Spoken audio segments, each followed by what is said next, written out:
Hello आज हूँ आमर केरल फोर्थ डे। काली राति रे आमे हाउस बोट रे ही स्टे करथिलु। बोट गोटे कूल ही राति सारा थिला। आज सकाळू नेकी जाउतिला से लोकेशन को जो लोकेशन से हमको आनीतिला। चेकआउट टाइम थिला 9टा। ता पूर्वरु हमको ब्रेकफास्ट करके बाहरी बार थिला, तो आमे जल्दी जल्दी रेडी होकी ब्रेकफास्ट करबा को पळे आस्तिलु। देखंतु बोट आसिकी कूल रे इठी लागि जाईची।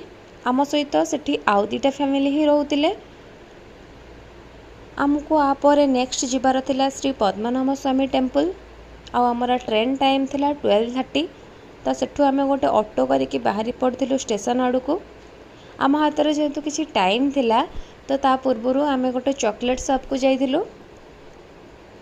ये देखो स्पृहा जाऊँगी ऑटो रे, तार एटा फास्ट ऑटो, फास्ट टाइम से ऑटो रे बसुची। आईठे आसिक आम से चॉकलेट शॉप को पळे आस्तिलु। सेठू किछिटा चॉकलेट नहीं आस्तिलु। ता पाखरे गोटे लुगा बुणा होतिला, सेठू स्पृहा पाई गोटे ड्रेस किनिथिलु। बहुत वेराइटी टाइप ऑफ लुगा भी सेठी मिलुतिला, पूरा हाथ तैयारी लुगा। ता भीतर आम ट्रेन टाइम हो जाइतिला, आम स्टेशन को पळे आसीथिलु। आम लंच भी पैक करके नहीं आसीथिलु।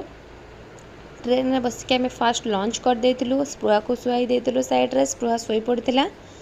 आम लंच फिनिश कर सारला परे आम पद्मनाभ स्वामी टेम्पल पाखरे गोटे होटल बुक कर देथिलु। सेठी रही जाइतिलु। आउ तापरे एटी इवनिंग रे आमे पळे आस्तिलु टिके खाइबा पई।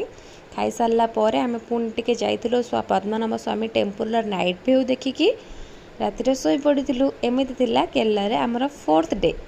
हाँ, से दिन राति रे बस मंदिर बाहरु ही आमे बुलिके आसीतिलु।